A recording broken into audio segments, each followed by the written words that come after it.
تعالوا بقى معايا كده النهارده هقول لكم على طريقتي في المسقعه البسيطه جدا اللي ما بتاخدش وقت ولا مجهود ولا اي حاجه، وهقول لكم انا بحب اعملها بالثوم ولا بالبصل.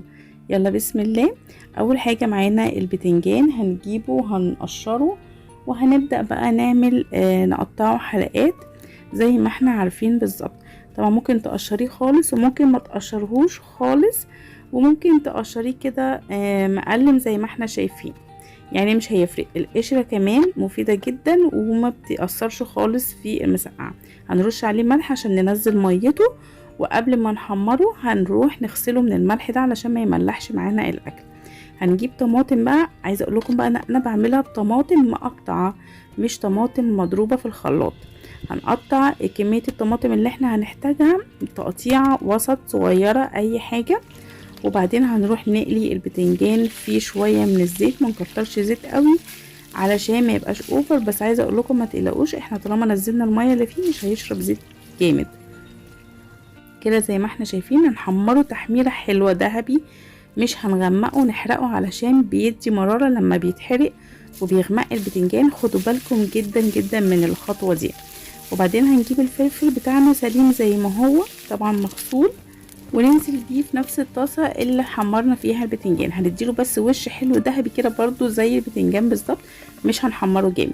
في نفس الزيت بقى بتاع البتنجان والفلفل هننزل بتوم ونديله تحميرة كده بسيطة، وننزل بيه معلقتين من الكزبرة ومعلقتين من الصلصة الجاهزة، صلصة مضروبة في الخلاط اي حاجة، بس لو جاهزة يكون افضل عشان تكون حمرة جدا.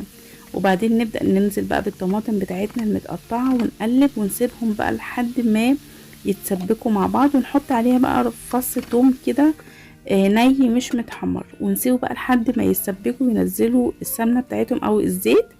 ونبدأ بقى نبهر ملح وفلفل اسمر، ولو حابة تحطي شوية من الكزبرة اوكي حطي تاني، احنا كده كده حاطين. وبعدين نبدأ بقى ننزل بالبتنجان والفلفل بتاعنا على التسبيكة، ونغطي بقى ونسيبه، ما نقلبش كتير لانك لو قلبتي كتير في المرحله دي هتلاقي البتنجان بتاعك اتهرى جوه المسقعه، ما بقاش سليم كده زي ما هو، لان هو مستوي حلو جدا وفي نفس الوقت مش محروق كده. تمام. هنديله بس تقليبه بايدينا كده بسيطه، ولما نسيبه ونوطي عليه خالص النار مع التسبيكه هتلاقوه نزل الصوص بتاعه في المسقعه وبقت تحفه.